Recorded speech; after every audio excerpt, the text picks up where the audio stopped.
What's up, everybody? You are back on the other side with me, Mike G, and today's guest is a man who has lived a life so action-packed, Hollywood probably would have rejected the script for being too unrealistic.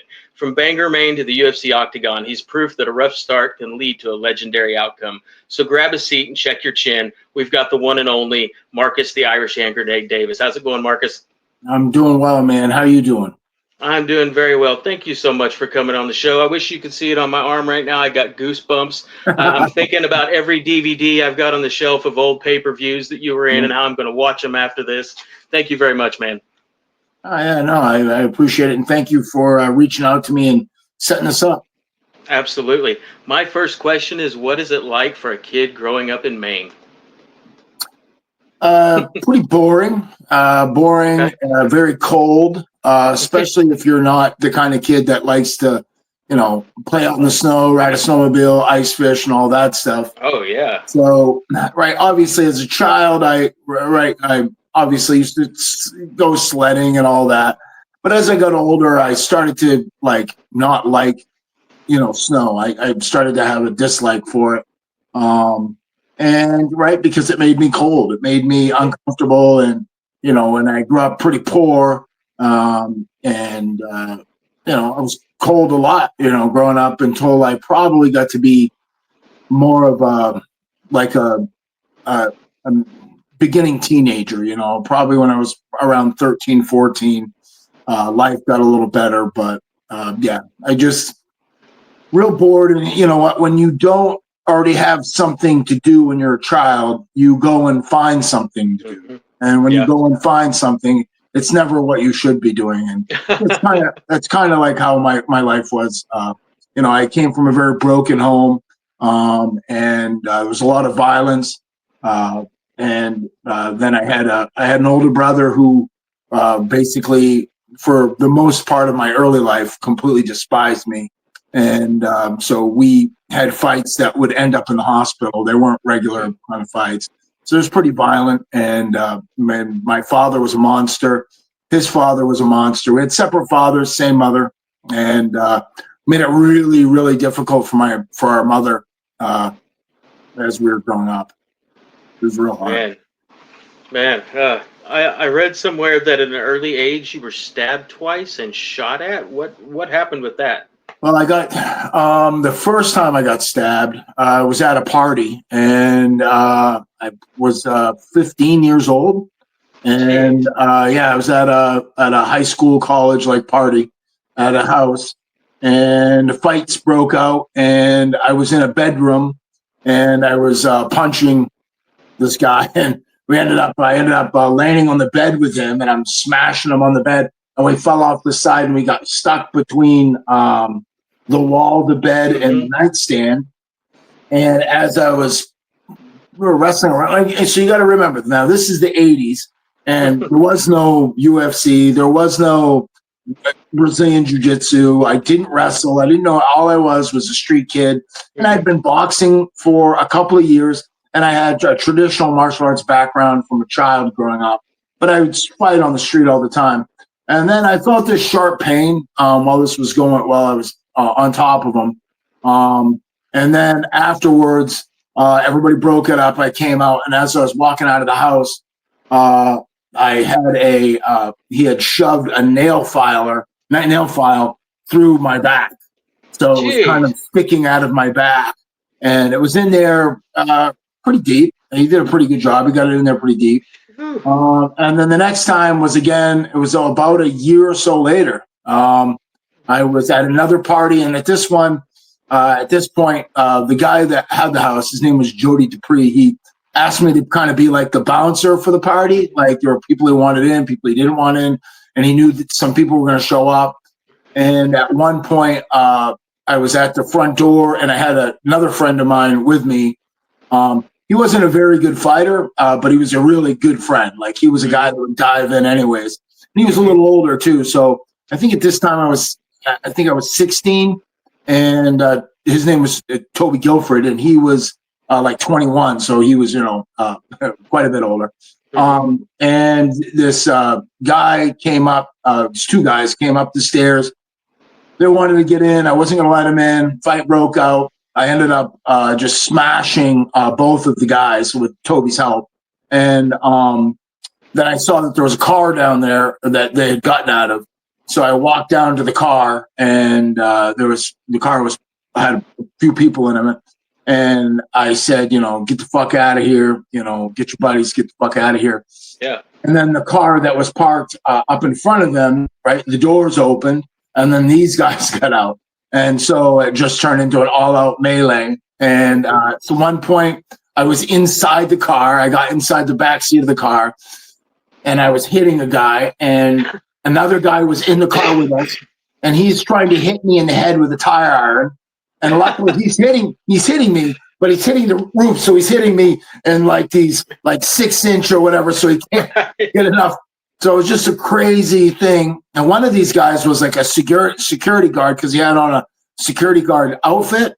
Mm-hmm. And when I got out of the car, I was beating this guy in the face, and this other guy was hitting me. It was just crazy. And I let go of the guy that was on the ground that I was hitting. He grabbed my leg like a kid would, right? Like you're going to grab a kid on the ground. And I was fighting the other guy. And then he took one of those, they used to have those small little lock blade knives that had it looked like it was like a wooden handle. It had this brown handle. And he drove that into my leg. So he just sunk it right into the back where your biceps femoris. So where that larger part of my hamstring is, and drove that inside my leg. So I started screaming. Yeah. And and then proceeded to try to kill this guy. So it was just a crazy night fighting. Cops showed up, and obviously we all ran, and I obviously limped, but limped my ass off, and we got out of there. But yeah, I had all kinds of crazy, pretty much everything you can imagine. Where did the bullets come in? That was, so I don't know if I got shot at, right, or if it was shot in the air. It's because I was running. And that was a police thing.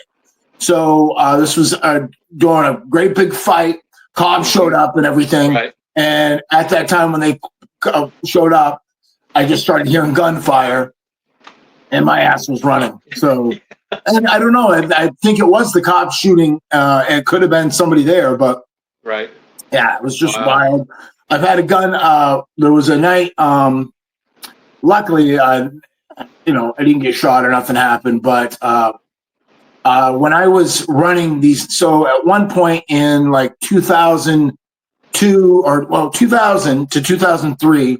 I used to run a shitload of nightclubs all at one time. So I started with one, and I got it very successful. And the company started buying nightclubs, all these nightclubs up on this whole strip. It's called the Old Port in Portland. And so when they would buy one, I would manage it, and I would hire all the people. And this was something I was very good at. And I was good at hiring the right people to work for the company. And I was brutal as far as the way the rules were. So we had a game called, what's that? You had standards. Yeah, and I didn't break from those. So and I showed everybody respect that deserved it. But if you disrespect me, I just immediately went 100% and tried to kill them. There was no holding back. I was everybody saw me in the UFC, and I was 170 pounds. But at this time, I was about 225 pounds. Ooh. I had a 24-inch neck. So my neck, I was huge. I had arms the size of soccer balls. I was working out with 405 on the bench. I was just a really big, strong guy who had, previously been a professional boxer and just a street fighter. I'd fought my whole life. And we had some gang problems down there, and one of them was called FSU. That's the name of the gang. And then they started to they partnered up with a gang called a biker gang called the Black Pistons, and the Black Pistons started partnering up with the Outlaws, and then the Iron Horsemen and the Hells Angels, they kind of bonded together. So they had a peace treaty. So Hell's Angels and Iron Horsemen, they got along. They weren't fighting each other, but they were going to fight against all those other guys. So when I ran these bars, they said, this is what we're doing. We're going to have no colors allowed in here. If you come in with a gang color jacket on, we'll tell them to turn them inside out, or they just got to leave. And I told all my guys, if they refuse, right, if they refuse to turn the jacket out, or if they turn it inside out, then turn it right side out, again, no question, throttle them. Like, just immediately start, because if you go up to talk to them, they're going to swing. Just, you told them what to do. This is the way we're going to handle this. We're just going to fuck them up. And they're going to, right? So, did this, like, this is just how I ran everything. And at one point, it got so bad that then the police came to my bar after. This was after a couple of things had happened. So I had a fight with somebody, and in the fight, I was outside and I was just beating this guy, and my doormen were there, and they just weren't letting anybody get involved. So it's a one-on-one fight. It was just, we were going at it. Yeah. And I was beating this guy so bad and so hard that he was bleeding out his eyes, his ears, his mouth. I mean, he was just a fucking wreck. And people were saying, asking me to stop because I was going to end up killing him. And I was like, I'm trying to, but he wouldn't. The guy just wouldn't stop. He was on something. He just, no matter what I did, the guy just kept coming. And then the police showed up and broke it up. And as they were talking to me, I said, listen, I'm the manager of this bar. He was in the bar with a friend. So he had this friend that was, they were trying to sell drugs to my DJ. My DJ told the doorman that I went up to talk to the DJ. The DJ said, yeah, that guy's trying to sell drugs, and his friend, and he had a backpack on, his friend, which I did not allow into the bar. So I don't know how the fuck he got in there with a backpack. So I don't allow that in the bar. But he had a backpack on, and he said, I think the drugs are in that backpack. So that's when I went over, got these guys, got him to the door, and as soon as I got him at the door, the guy got aggressive, and then we started fighting. And like I said, I just beat on this guy forever. So the cops got there, broke it up. Cop's standing there holding the guy, and he says to me, tell me what happened. And I said, well, I'm the manager here, and I'm covered. At this point, I'd already taken off my shirt. I'm covered in blood. And he's like, and I go, yeah, I'm the manager of here. This guy was selling drugs in my bar.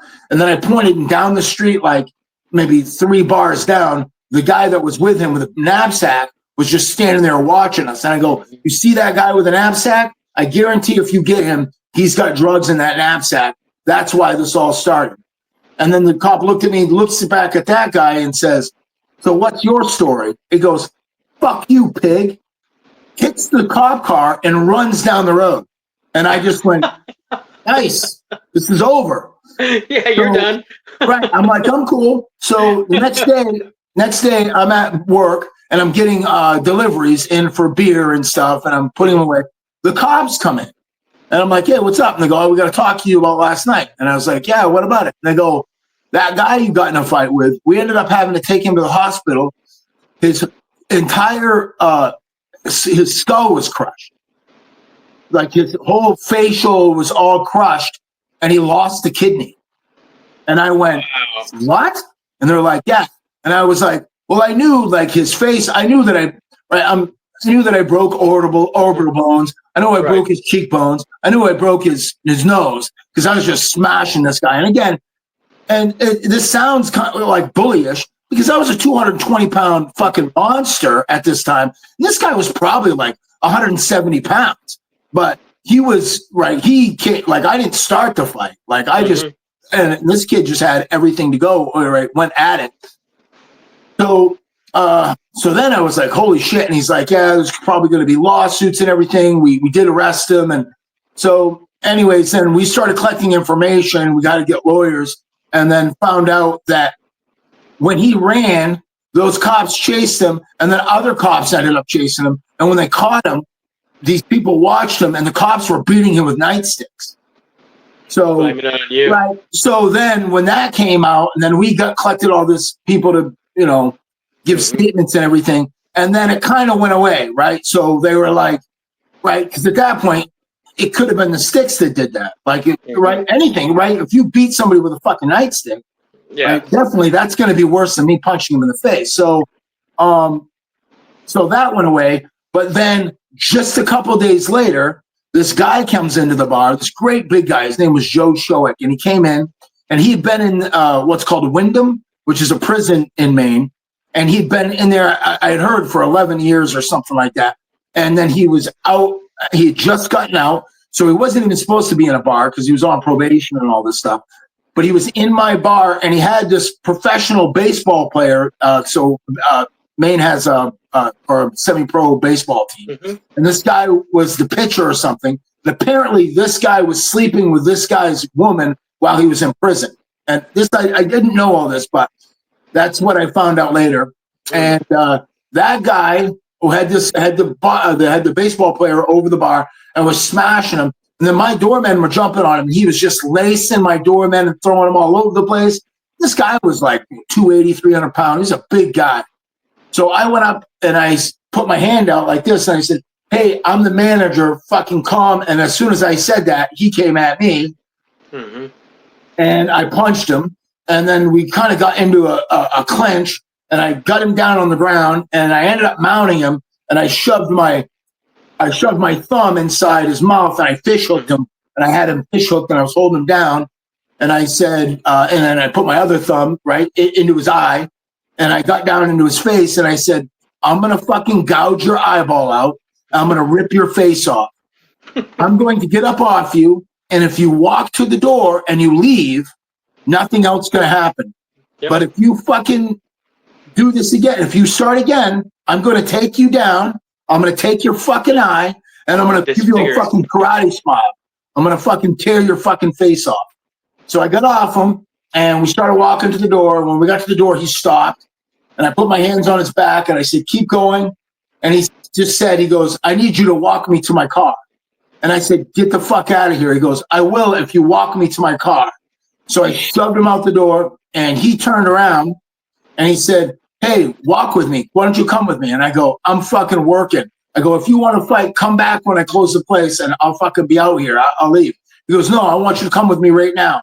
And then, and I had my hands up. I always do. I talk with my hands, right, so just in case something's happening. And then as I'm doing that, he takes his finger, and right, when I see the finger, I know it's going to go in my eye. That's what I'm thinking. So I'm getting ready to kind of flinch and block, and he touched my nose. I didn't know this, but the second that it's pointed at my nose, he was anchoring his hand back, but other people saw this. So as soon as he touched my nose, I swung and I hit him with a hook right on the end of the chin. And instead of going limp, he locked out and he just fell back. And we were on a little bit of a rise, and it's cobblestone, and his head hit the cobblestone. And when he hit that cobblestone, I'm standing over him, and he was looking at me. And I said, don't step on Superman's cape. And I fucking slapped the guy, and his eyes were open, and he just kind of turned this way, and his eyes were still open, and then blood was just pouring like crazy. And I went, oh my God, he's dead. So I ran inside, and I called 911, and then I came back outside to check on him, and 2 beat cops were already there that were apparently around. And then they looked at me, and they go, are you the one? And then everybody's like, that's the guy that did it. And I just put my hands behind my back, and I said, I'm pleading the fifth. I want to talk to my attorney. I'm not going to talk to you guys. And they go, all right, get in the squad car. So they put me in the car, and they drove me to the police station. And when we pulled up, they were like, so what do you want to do? And I was like, what do you mean? And they go, we'll go inside, and you can call somebody to come pick you up. You can watch TV with us. You can just hang out or whatever. You want a coffee, you want whatever. They're like, we couldn't just not do anything. And they're like, yeah, we know who that is. That's this guy. And that's how I found out, like, that's a bad dude and all this shit. So anyways, he ended up in a coma. So he was in a coma for like 10 days. And when he came out, he was all fucked up. And then his family pushed the DA to press charges, and the DA said, I'm not going to press charges, but we'll let a grand jury hear this. So right now in the middle of my life, I've got fucking gangs that are trying to kill me. Cops come to my bar and tell me, do you have a concealed weapons permit? And I said, I did when I was in the police academy, but I let it expire. They go, carry a gun. And I'm like, what do you mean? And they go, there's an enforcer up here from Rhode Island, we've been told, and he's going to kill you. Like, he's looking to shoot you. Like, there's somebody here trying to kill you. So I had that going on, had all these fights with those guys, and then all this lawsuit shit going on. So once I got through all that shit, I then moved back to where I grew up, which was 2 hours north, and just said, yeah, I'm done with this. I'm not doing this anymore. And then I got a phone call. So I ended up getting an apartment with this this guy that was a sniper and stuff in the army, and he was crazy. I tell stories about him in my book. It's the book How I Became the Irish Hand Grenade. And his name was Colin, and he used to meet people and he'd go, hey, my name's Colin. Yeah, I like your ass. And he would shake their hand, you know. But yeah, some crazy dude. And so started living with him. And then I got a phone call from my manager. And so people don't know this, but my first like 4 fights in MMA, before they were like tracking everything, were at heavyweight. So when I went to Team Militich and I was trying out to be part of Team Militich, I went there as a heavyweight. I went there, when I got there, I was 215 at the time, and I moved down from 225. And then I had trained with them. And then Tony Fricklin, do you remember Tony Fricklin? Used to fight in the UFC? Yep. He came to Boston. So then I flew back from Iowa to Boston for an MMA fight. And he came and worked my corner. Then he and I and one of my old Irish buddies I grew up with started fighting people in the fucking crowd after I beat the guy. So I fought this guy and I ended up beating some hometown martial arts guy. This guy had a martial arts school in the Boston area, and I beat the shit out of the guy. And everybody started booing and everything went crazy. But anyways, it was just nuts. And we got out of there, and then Tony, then I went to go get paid. So the guy then brings me in the back room, and I'm with Tony, and I'm with my friend Sean Darby, and it's just us and the promoter. And he goes, hey, yeah, I told you that we'd give you, we told you that we'd give you the $800 for it, but I'm only going to be able to give you $500. And I went, what? And he goes, I'm only going to be able to give you $500. Things didn't go, blah, blah, blah, blah, blah, blah. And I go, okay. I go, Sean. He goes, yeah. And I go stand outside the door. I go, Tony. He goes, yeah. I go, stay inside. Close the door. I turn to him and I go, you're going to give me the fucking $800 you told me to give me, or you're not going to fucking walk out of this room alive. And he's like, you're fucking kidding me. I go, no, you had a deal. If you don't give me the fucking $800, I'm going to fucking take your life right here. So it was just, things were just nuts back then. So he gave me my $800 and we left. And what's crazy is then I got a phone call from my manager, and he said, hey, you have an opportunity to do the Ultimate Fighter. So at this time, that's my next question, the Ultimate Fighter. So what I did is that in my head, so I was Tim Sylvia's trainer, right? So that's how Tim first started doing MMA. Didn't he bounce for you for a little while? He was one of my doormen. And that's how, and when I said, these guys that were my doormen, I said, you can't be a doorman and not know how to fight. So on the weekends, you're going to come to my gym and I'm going to train you how to fight a little bit. So I'm going to teach you how to fight. So I started teaching Tim, and Tim was like, right, he loved it. And he was like, I want to do some of this MMA stuff. And I was a pro boxer. I just got done pro boxing. I was kind of on this hiatus because I'd signed this contract of slavery, and I ended up having to get that and I had to beat them in court. And the people that owned my contract were old IRA guys, and everybody that was training me, people that I was associated with, and people that were handling me were the old Winterhill gang, the old Whitey Bulger people. So it was just, my life was just nuts. And so I'm trying to get out of that shit. And so I started to then move down. I tried to move down to the welterweight division, and I had some fights like at middleweight, and then I had the welterweight. Then I had a welterweight fight. Then I won the USKBA, their MMA title, and that's when I got the call from my manager saying, "Hey, they want you to do the Ultimate Fighter." Mhm. So then, that's how I got on there, and that's how everything changed. Like, I think you're the 14th guy I've sat down and talked with who's been on the Ultimate Fighter, and I ask everyone what their experience was, and a lot of it, they're all very, very different. Yeah. For you, was it a great experience because the training? Was it terrible because of all the craziness you lived with in the house? How would you sum up your time there?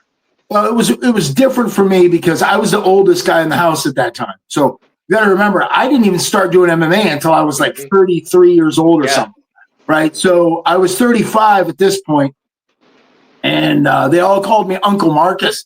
And so I didn't like it because I didn't like being in this house with a bunch of young guys that were full of piss and vinegar. And at that point, I was kind of like, I was kind of over the childish, and I was like, I just really want to make the best out of this. But it was the best thing that could happen because I met George Gurgel on there, and he became my best friend, man. So we're still really close. And then Rich Franklin was the coach, so I became friends with Rich, and I met a lot of good people. Rashad Evans was I really liked Rashad. We got along really well, and I stayed close to some of these guys throughout my career. I don't really talk to a lot of them now. George, I do, but a lot of them now, they're broken up and they're doing their own things, right? So, but yeah, I'm glad I did it. It's one of those things that timing is everything, and I got involved in the sport at a time where if I could have done this when I was 19 or 20 years old, my life would have been very different, right? So by the time when I was fighting in the UFC, I had not done Brazilian Jiu-Jitsu. I had not, right? So you go into the UFC and you're now going to fight elite grapplers, right? And you're not even, right? So my time had to be spent ignoring don't get me wrong, I obviously did some, I was working. And I wasn't a kicker, so I'm trying to learn Muay Thai from Mark Delagrati. I'm trying to learn Jiu-Jitsu from George Gurgel. And my base is really boxing. Like, I just have hands. That's it. So I ignored my hands, right? I didn't need – I'm like, I don't need to work on those, but I really need to learn these things. And because I was just – the thing I was not the – right? I maybe wasn't the worst guy for wrestling at that time. Because at least I had some experience with the Militich team, but I was not right. I wasn't even one of the better guys on the ground. I was just really bad. I had an education at this point in anatomy and physiology, and I had not yet gotten I'm a certified biomechanics specialist under the Spencer Institute. And that's what I do for a living now, basically. And I'm a big clinical data guy. I'm right. This is what I spend a lot of my time doing is researching, whether it's supplementation and hypertrophy and whatever, anything in the fitness world I kind of gravitate to, and I try to. And I pay to access clinical data. So I was able to kind of figure out one of the guys that was my mentor was a guy named Sung Ho Che, and he became like a father figure to me. And I got a black belt, and his system was called Che Shin Do, which translation means highest new way. He had a PhD in biomechanics and physiology, and he said, this is why you should do this, why you should learn this. And you can take technique that was done 500 years ago and put it through biomechanics and make corrections. And there's right. And so I kind of dove into that, and I knew the best way that I would learn this So when I started training with George, I said, this is how I want to learn this, and this is the best way for me. If you can show me this way and kind of cut through all the other stuff. So anyways, after, having somewhere around 50 something MMA fights, I retired with more wins by submission than anything else. So, I went into it fearing the ground, saying that, I don't want to fight on the ground. All I want to do is knock guys out with my hands. And I ended up with more submission wins than knockouts. So, it kind of like, it's funny how the thing we fear the most, you spend the most time in. And sounds like you made efficient use of your time to catch up to other guys. Yeah, it was good. Today I rolled. Like literally an hour ago, I was wrestling on the mat. So, yeah. My favorite fight of yours, and probably a lot of people who were fans of you, obviously Paul Taylor at UFC 75. Walk me through that fight, and what did you do with all that bonus money? Yeah. So, that. Awesome fight, man. I heard that he had won like a kickboxing title. Outside of he was a kickboxer, won some kickboxing titles. And then he was the champion of Cage Rage or something like that, or he had won one of those titles. And so I was like, this guy's gonna be it's gonna be a tough fight. So my mindset was I got to get inside a kicking range and smash him with the hands. And then if we close distance, I got to just out wrestle him. I got to get him on the ground and just my plan was to try to crack him with some hard shots because I knew my hands were going to be much better than his. But I knew that he was a good kicker. So I wanted to close the range. Then if I could get him down, I wasn't thinking about submitting him. I was thinking about just grounding and pounding him out. Maybe I would do that. And then went out the first, 2 minutes or whatever. We just had some good exchanges and stuff. And then I pressured him against the cage, tried to take him down. He fought it off. We separated. I hit him with a punch, and it caught me with a punch.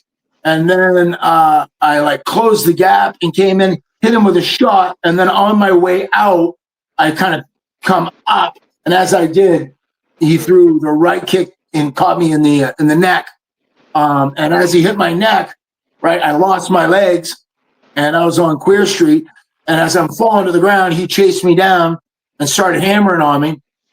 But I was completely with it.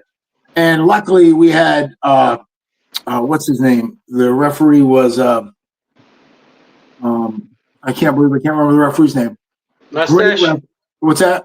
Mustache? No, not Mustache. No, not Herb. It was a white guy. Yves Levine. Yeah, Yves. Yeah, so it was Yves. He looked in my face and saw that I was fine.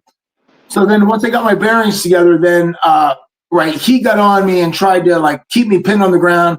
I butt scooted to the cage, and then I started a wall crawl. Then he backed away and grabbed my head and just started uppercutting me.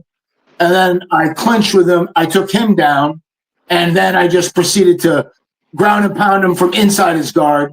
Then I was able to pass his guard. Then I got to side mount, and then I went off, and I started dropping elbows, hammer fists, and I was really beating him from there. And then he tried to make a little bit of space, which allowed me to mount him. So then I mounted him. Then I started punching him and elbowing again. And then he bridged and he tried to push me over with his hand. And as he pushed me over with his hand and tried to roll me off, I just kind of started to take his back, but I threw my leg up over his head. And then I got the arm bar that way. And, luckily, got the tap. So then that became the first time ever in the UFC that they gave out a double bonus. So I got fight of the night and submission of the night that night. And that's how I bought my first home. So awesome. Yeah. That's great, man. And I bought the home that I bought I made it so that I had to drive by the housing project that I grew up where we were poor. I had to see that every day that I would leave my house. and I'd see that and know right where I started. So, and awesome. that's where I lived in the 80s. With, you know, my mother brought my brother and I up for a while there, and we had, you know, the city bus, and right, we had, you know, at that time I wore hand-me-downs for my brother.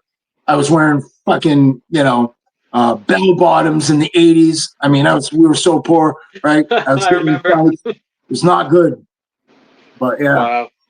All right.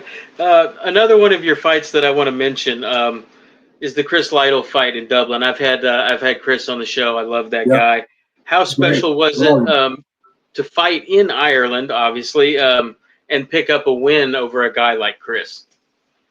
Yeah, that was a dream come true. So as a boxer, I'd always dreamed that I would box in Ireland. That was what I wanted. So I grew up. My grandfather was a professional boxer, never lost, but segued into sales because he became kind of like a local hero. Made a ton of money. He did really well as a salesman. Yeah. Right. We didn't see any of that money, but he did really well. But yeah, he did really well. And so I grew up always like, oh, you're Ken's boy. And I go, well, that's my grandfather. And, you know, they talk about how great of a fighter he was. And my grandfather, his last name was McKinnon. He ended up getting adopted, and he took the guy that adopted him, his name. But so my family started. My family originated from the islands of Moher off of Scotland, and then when they left, so the McKinnon clan left the islands of Scotland, and they ended up in Ireland, and they became the first of the Celts. So they were the Celts. And then my family ended up in, so the head of the clan of the McKinnon clan, his son married King Duncan of Ireland's daughter. That's how they basically became Irish, right? So, Okay. And then my family ended up in Waterford, which is known for their Waterford crystal. And then they left Waterford in 1908 and ended up their boat landed on the border of Maine and Canada. And then they walked into Maine, and some of them started potato farming. And then some started a halfway home, like a halfway house for people coming over from Ireland in those areas. So, wow. And I stayed there from 1973 until about, I think, 1978. And then my mother ran away with me and my brother to Bangor, which is just 2 hours south of Fulton. So and that's where I grew up. Gotcha. You mentioned this guy's name earlier, and I'm not a casual fight fan. I consider myself a hardcore fight fan. I have favorite coaches, favorite trainers, favorite cornermen, favorite backstage guys. You had a trainer coach for a little while who was one of my personal favorites, Mark Delagrade. What was it like working with him, and in what ways did he change your game? Yeah, so Mark is like, I don't know if you're deep in, like, I guess the game, you'll hear the whispers and stuff. Mark is a badass. Like, he's not just, you know, like the coach that tells you what to do. He'll suit up and he'll get in the ring and he will fuck people up. And I've watched him, and I don't want to drop names. I know some big names. I could tell you big names that he's done. What's that? Yeah. Off camera. He is fucked up in that school and like crushed them, and they've just been like, holy shit, like, you know. And then they're like, okay, train me. But he was a badass, man. And the cool thing with Mark is, you know, he respected my style, so he would tell you the story. There's the story. So I was a real, like, at that point, right? Still, like I told you, I was fresh off running all these bars. I was still street fighting and all this stuff. I'm now about to fight in the UFC, and it's and okay. This is how I met Mark Delagrade. I fought Thiago Alves. All right. So I fought Thiago Alves for the Hardcore Fighting Championships title. It was bullshit. You can watch that fight. I think it's probably someplace on the internet. I don't know. But I beat that motherfucker, and I beat him by decision, but they gave him the decision. Okay. But when the fight was over, I couldn't even fucking walk. He kicked the shit out of my leg so bad, and it didn't affect me during the fight. Like if you watch the fight, it's a banger the whole time. And but anyways, I told my manager, I got to learn how to check these kicks. And he goes, I know the perfect guy. There's this guy, Mark Delagrati in Boston. I'll hook you up with him. So I go into his gym, and again, I was a real bad guy. Like years ago. I'm not this guy anymore, right? Just like you told me your story. This is kind of, I didn't give a shit about, I didn't respect anybody. I didn't give a shit about anything. And if you disrespected me, I didn't care who was standing there. I'd punch you in the face. I just didn't care. So I walked into his gym and I said, yeah. And he goes, hey, Mark. And he's very respectful, right? He's like, oh, Marcus, I'm so glad you're always bowing to me. He's like, and I'm like, what the fuck is this? He's like, I'm so glad you came here. I'm so excited to work with you and this and that. And I'm like, all right, cool. And he's like, so, what is it that you want to do? Like, why? Why did Joe reach out to me for you? And I was like, I gotta learn how to stop these fucking leg kicks. And he goes, oh, okay. He's like, yeah, we can do that. He goes, but you know what? To really learn how to stop a Thai leg kick, he goes, you got to learn how to throw a Thai leg kick. Like, you got to understand, you got to learn Muay Thai in order to do that. And I go, well, I ain't going to fucking do that. And he goes, what? And I go, I'm not a fucking girl. And he goes, what do you mean? I go, girls kick. I go, girls kick, men punch. Is that the boxing mentality? Yeah. And I'm like, I'm not going to fucking kick. And he goes, okay. He said, did you bring your gloves? And I go, yeah. He goes, suit up. He goes, let's get in the ring. And I go, who am I going to spar? He goes, you're going to spar with me. And I'm like, I'm going to spar with you? And he goes, yeah. I go, all right, let's go. And it was hell. So, right. And he tells the story. This is how, so he just told this story the other day on a group phone call. So we had this group phone call with a bunch of people, and he and I are there. And he's telling everybody how I whooped his ass. He's saying, like, Marcus, like, he goes, I got hit. He goes, I get hit with like 6 punches and didn't even know. He's like, I was on Queer Street. I was on. That's not true. He was beating my ass. Like, so I felt as though, but when it were like, so we did 10 rounds. We went fucking 10 rounds. And when we hit 10 rounds, he looked at me and he goes, you good? And I'm like, yeah, I'm good. And he goes, what do you want to do? And I go, I want to learn how to kick. And he's like, all right, we'll get to work.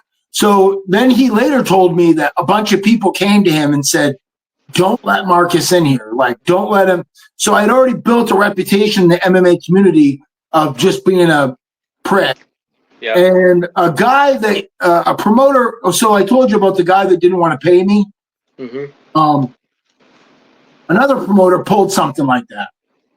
And it got like, right. So I made a threat, and the threat was not, it was a very bad threat, like politically incorrect threat that would be like, he had a child and I threatened the child, and his child was retarded. And I threatened to cause harm to his whole family if he did not pay me. And so, and because of that, and that guy died now. So I feel really bad about all that. But at that time, right, I had 3 children and 2 ex-wives. So I'm paying support. I got kids to take care of.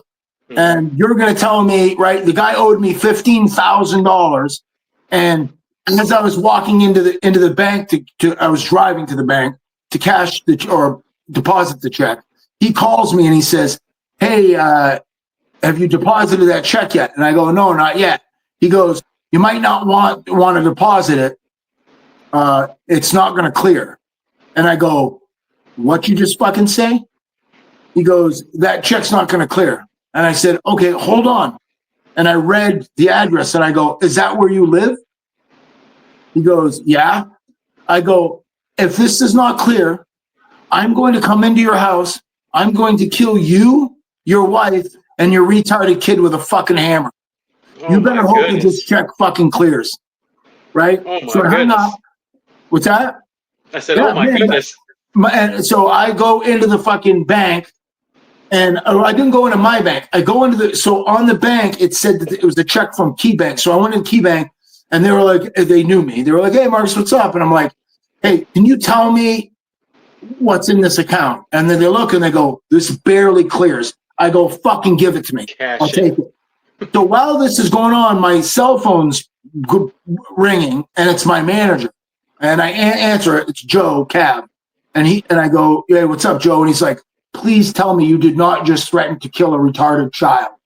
And I was like, dude, fucking, I got kids. I got this. Do you want to get paid? And he's like, what do you mean? I go, you're my fucking manager. Do you want to get paid? And he goes, yeah. And I go, well, fucking, like, shit like that has to happen. Like, you can't, like, right? I don't give a shit about his family. I'm worried about my family. That's the people that I have to take care of. That I am the leader of those children, and I'm going to make sure that they get the best life that they can get. And if that means that, like, I take it no different than somebody I'm fighting. That guy's trying to take the food out of my kid's mouth, right? Mm-hmm. That's what this guy was doing. And so, anyways, but yeah, so it was just crazy. So. Wow. All those stories came to Mark, and they were all like, don't let him train here. Like, he's crazy, out of control. And, you know, and kind of like what you gave me an update of like how you were. So growing up, like, I drank a lot. So your typical Irish story, like alcohol, everybody in my family was an alcoholic. There's a story in my book called Merry Christmas, Uncle Fred. And it's when I have a fist fight with my uncles on Christmas Eve, me and my brother, and end up whooping his ass. But so, and we're all drunk on Christmas Eve in a fist fight.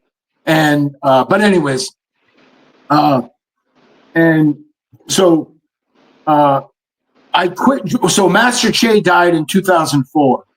So when he died, I was like, I'm fucking done. I'm not drinking. I'm gonna be sober, and I'm just not gonna do any of this shit. So about 6 months went by, and like, I guess it was the chemistry in my head. Like, it got like reset, something happened, and I became a different person. I had been without alcohol for 6 months, and I was like, you know, I was like, did I fucking do that?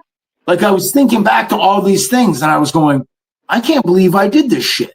Like, and it was like crazy just to think that I was that person. And then I spent time calling people and going, hey, I'm really sorry. They're like, what are you talking about? And I'm like, I was calling people. I go, you know, 20 years ago, like, I went down this fucking road doing this. I called all these men that had been arresting me or trying to help me when I was growing up. And I said, hey, you know, I'm reaching out to you to let you know you made a big difference. You know, I haven't, you know, forgotten what you did. So, right, I try to make amends with, right, all these things that horrible things that I did. So that's why when you told me your story, I'm like, that's, dude, right? I'm there with you. I know what it's like. So yeah. So going through that, yeah. Mark. Also, I had done some Jeet Kune Do, and I did it because I was a huge Bruce Lee fan as a kid.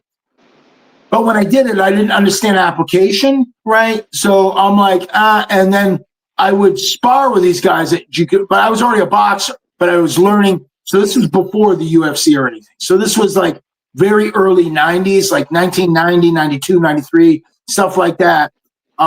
And I was already a pro boxer and by 93.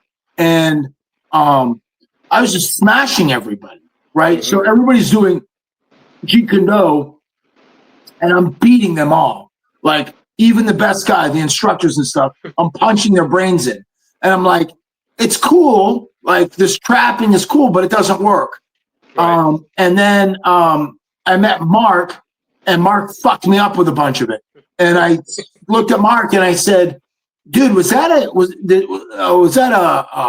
a Lapsao, and I saw and that was a Jasao, and I was talking to him about this, and I was like, right, and he was going, how do you know this? And I go, I did Jeet Kune Do, and he's like, why don't you use it? I go, because it doesn't work. And he goes, did you just hear what you said? I go, yeah, that doesn't make any sense.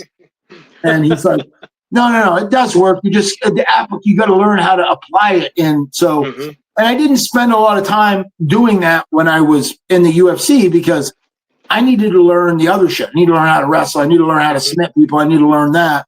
And but when I retired, I went back to those roots. And the last like probably 10 years, I've been refining a lot of this stuff and have made it into something that blends easier. And I teach Muay Thai, so I teach here in North Carolina at a place called United Muay Thai. We've got like 6 or 7, maybe even 8 like ISK, like world champs that do the amateur circuit. One of the girls that I've trained for the last 7 years, she's won the world games a bunch of times. She has a world title. She's right. So, she's become really good on some of these hand fighting techniques that I've refined and developed into this. So, but yeah, and Mark was able to he was what I needed to kind of fit some of that together. But Mark's an unbelievable guy. Awesome. Yeah, I love that dude. Let's see here. I know you're a proud father. What's harder, fighting or parenting? I think, well, I mean, maybe, how about this? Which one comes easier to you? Right. I would, parenting, I think, is like, some people would say that's crazy, but right. I just really loved all the time I've spent with my kids. My kids, like people who meet, so I have 1 son and 3 daughters. And people who meet my son who know me go, I can't believe this is your child. Right? So my kids are all grown up. I have one that's in college right now, but the rest are married or getting married and have children or about to have children. And they're all living lives that I never lived. So they never knew. So I guarded them from so I had a good wife too at the time that as far as with the children, not with me, but you got me. She was a good mom in that she told me that she wanted me to make sure that my fighting life and career never made it into the home. So it wouldn't become something to discuss and that I wouldn't watch it on TV. So she'd say, if you really want to watch it, do it in your bed, in the bedroom, or go to a buddy's house or whatever. But I don't want it to be our life. I want our life to be right. I want you to be present and be with the children. So I said, yeah, you know what? You're right. And so that did really well. And so my girls growing up would go, they went to, I put them in private school because we could afford it. And my girls would come home and go, hey, Daddy, why are all the boys afraid of you? And I would say, I don't know. And they would say, they say that you beat people up and you hurt people and all this.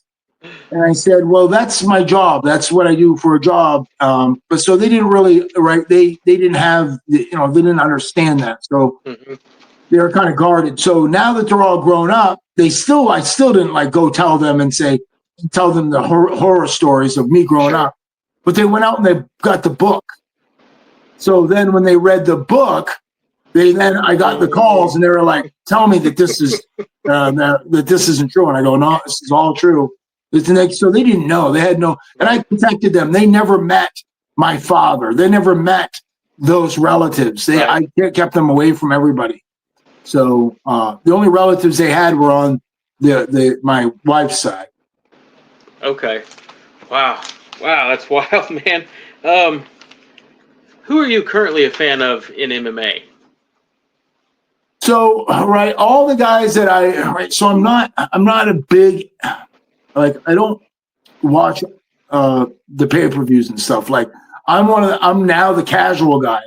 Okay. If somebody's fighting something and they're like whatever, and if somebody wants my opinion, I'll get tape and I'll watch it. And I have a pretty extensive way of watching and breaking out. A very good method of breaking down fighters and being able to categorize and see what it is they do.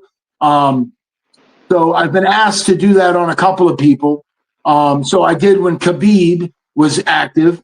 Like I have like a whole breakdown of everything of Khabib and how his wrestling changed and how he stopped shooting a very specific shot and then only shot a very specific way later and just stayed that way. Like I have all that shit that I've done from breaking that down. So nowadays, I'd say Ilya Toporo is probably the guy that I'm most I'm most impressed with.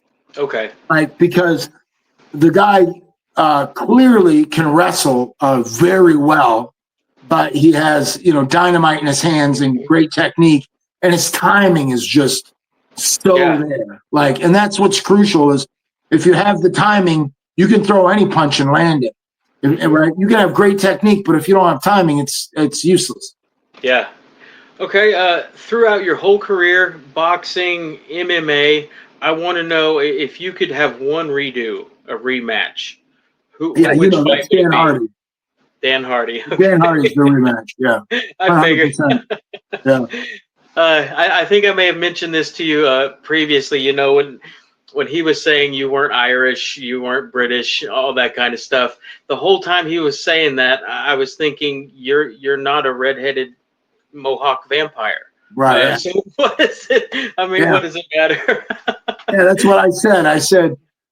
I go, he's saying that me giving homage to my ancestors and the people that got me where I am is a gimmick. And he's got a painted mohawk. Like, who's the guy with the gimmick? Yeah, I didn't even. It was hard to understand at the time. I was like, "Come on, Dan, I know you can do better than that." All right, I will say that, right? Even though that happened and everything, he's a really good commentator. I hate to say that, but he's very talented. Like he's smart, he's sharp, he was witty then too, but he's really good. Like I like listening to him. I hate admitting that, but I like listening to him break fights down.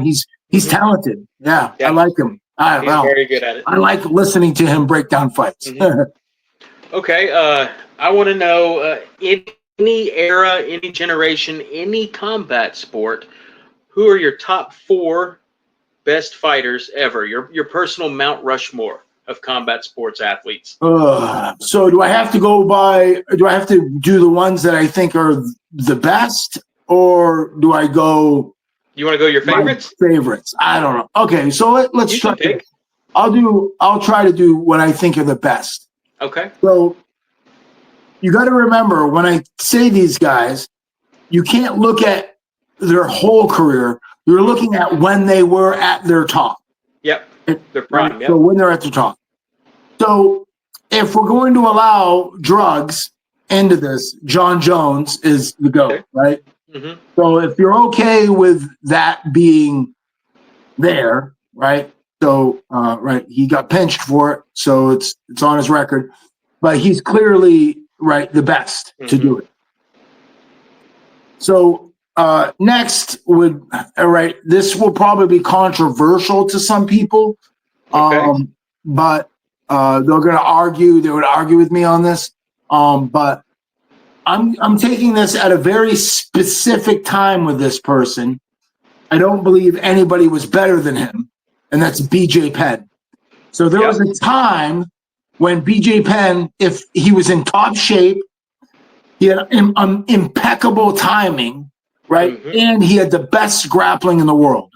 Yep. So I would say BJ Penn would probably be my number 2.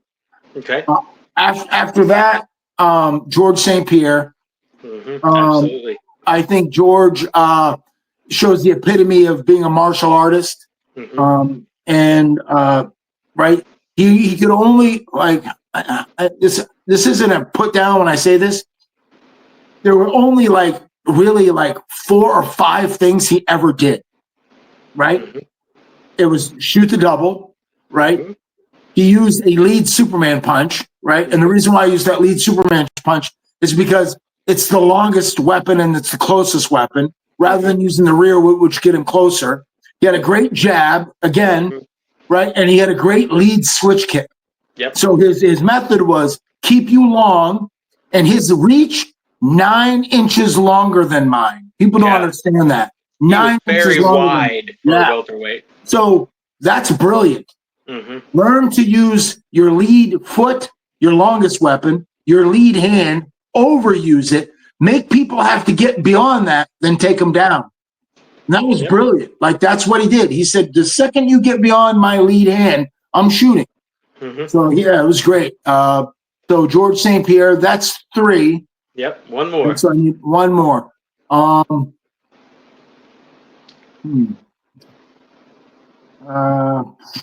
This will be the tough one where you have to exclude everybody else. Right, yeah.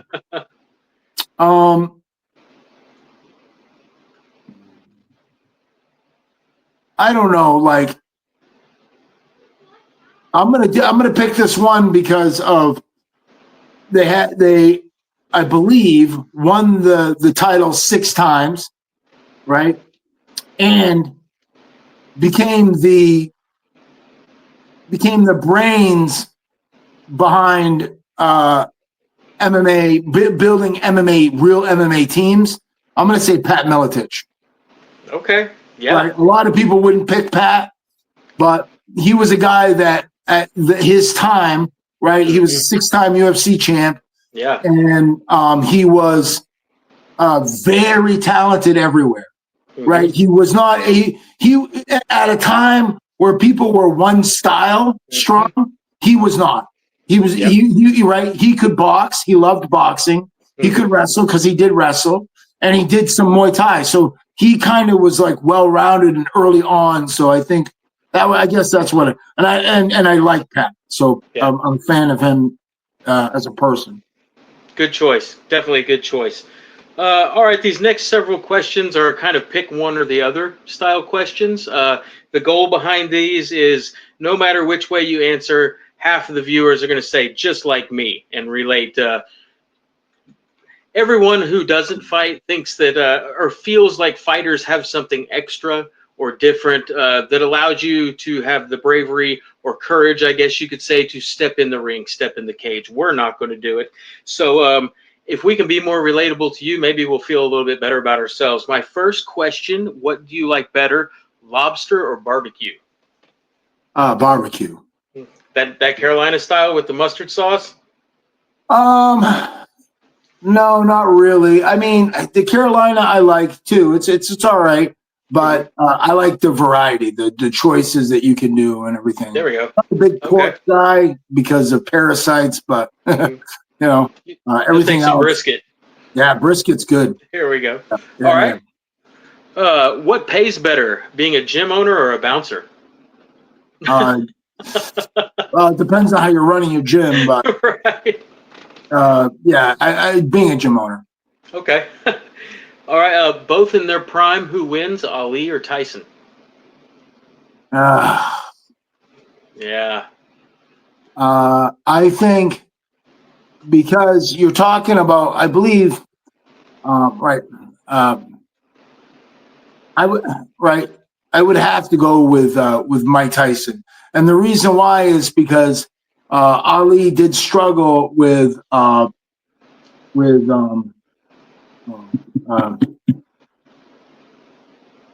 it, help me out here. What's Mike Tyson's style guy? He Frazier? Frazier, thank you. Yep. He struggled with Frazier, right? And I think Tyson is Frazier, right? Much better than Frazier. Yep. Okay. Right, yeah. So. Alrighty. Let's see here. Am I more likely to see you drinking a cup of coffee or one of these really unhealthy energy drinks? Yeah, I do not drink energy drinks. I do drink coffee. Good for you. I don't drink. Yeah, I'm a diet fanatic. So you are a healthy man. Everything that I eat very specific stuff. Gotcha. Okay. What is your favorite animal at the zoo? It would be something that's a reptile. I have a pet, black and white Argentine tegu. He's right in the other room. He's got his own What room is and that? everything. It looks like a monitor lizard, but it's not Okay. related to them. He's big, but he's not, he's not like my size, but Hmm. he's over 3 feet. He's heavy, he's hefty. But he acts like a dog. Like he'll Hmm. come to me, he lays on me, he shows affection, he'll come up to me, Yeah. like he's right. So, and I've had him, he's only 5 years old. But he'll be around for probably 20 years. I have an aquatic turtle that's supposed to outlive me, and yeah, it's amazing. Reptiles are, at least the one you have and the one I have. When I come home from work, mine comes out of his cave and starts swimming at the glass. They love just like dogs. Yeah, yeah. Mine, I will walk into the room and I have him. He has a dog bed, Hmm. and it sits underneath a UVB light ray. And I'll Hmm. go in and I'll lay down at the edge of the dog bed, and then he'll run over and he'll climb up and he puts his head into my neck. Oh, Just keeps his head in my neck, and I just sit there and pat him. But yeah, that's awesome. All right, again, both in their prime. Who wins, GSP or Anderson Silva? um, probably Anderson Silva. I Okay. think that right because you got GSP is winning a lot of fights because of the length that he has, right, and his ability to right to shoot on those people that close that gap. And Hmm. I think that Anderson Silva would be much harder, and he's much better off his back too than Yeah, a lot of the guys. Like absolutely. right, like what he's able to do. In his career on his finishes from being on his back. I Yeah, don't. I think that he's probably the one that takes the win. gotcha. Okay. This is an odd question, but everyone has a preference, so I want to know, in your bathroom at home, does the toilet paper go over or under the roll? Oh yeah, under the roll. Really? Yeah. Okay. So it's coming this way, and I'm pulling it so it rotates that way. Okay. Don't have it Okay. over so it pulls towards Gotcha. coming Okay. under. Yeah. Not the common answer.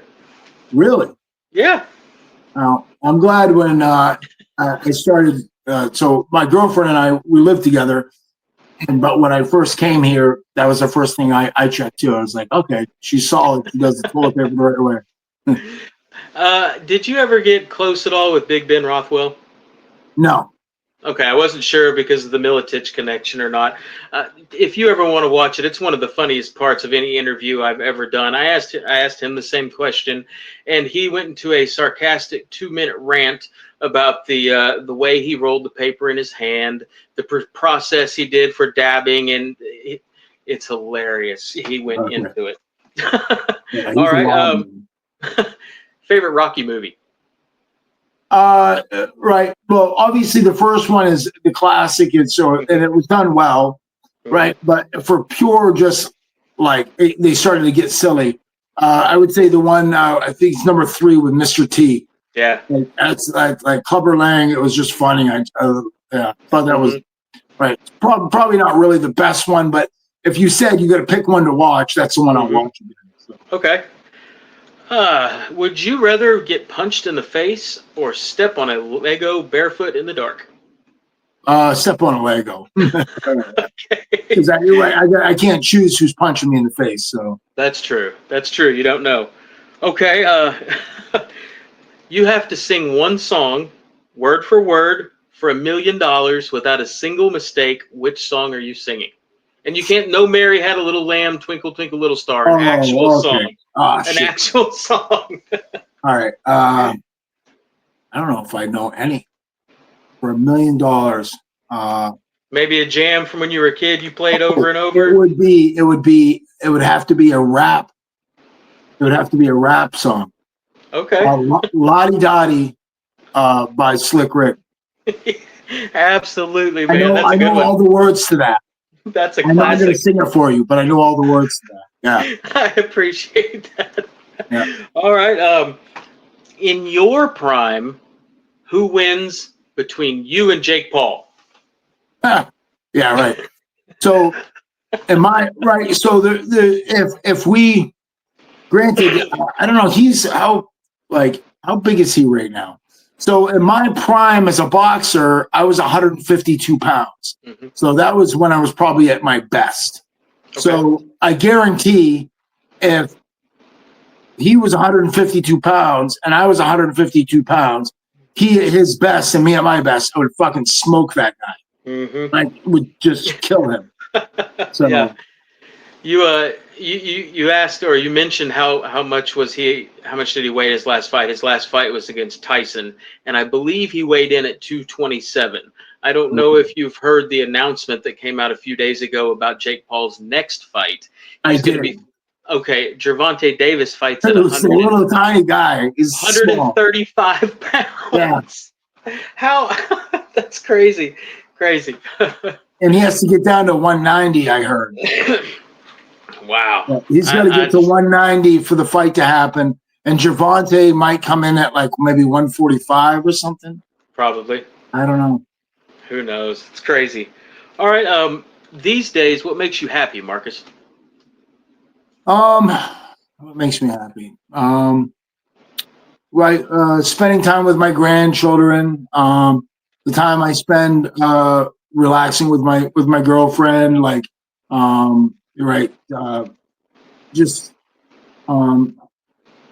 just enjoying life. Like I'm very simple. Like I don't like excitement, so I'm not somebody that's looking for that. And I am looking forward to I've never been to Asia, but my girlfriend and I have talked about going to Asia. She's from Malaysia originally. Originally her family's from China, but she grew up in Malaysia and then ended up in Canada and then ended up here. So, I would love to do that. I've never been over there, so. All right. That makes me happy. As you know, the reason we have these conversations is to hopefully inspire viewers who might be struggling in their own lives with different problems. If you had a message for one of those viewers who's needing to hear something positive, what would it be? It really I grew up and everybody I didn't have the support system. Like my mother did support me. Like when I say that, my mom did drive me to. She used to drive me to Lewiston just to go to Joy Gamash's, which was like an hour and a half away. And Joy Gamache was the lightweight champion of the world at that time, just to be able to get there and spar and box and do stuff like that when I was young. Mm-hmm. And she did, put me into martial arts when I was 9 years old and then let me start boxing when I was like 12 and 13 and all that stuff. But most of the people in my life were constantly saying that, I was a piece of shit, that I wasn't going to do anything, even my teachers. So I ended up going back to the high school that I graduated from and confronted them, and they were all liars. They were all like, oh, no, we didn't say that, but they were all telling me, you're never going to be a professional fighter. You're never, they would go, do you know how many people actually do that? Like nobody, and all this stuff. So my advice to anybody is anybody that tells you that, you're not able to do something, you got to get away from those people. Don't surround yourself with the people that are naysayers. Surround yourself with people that are on your team, and no,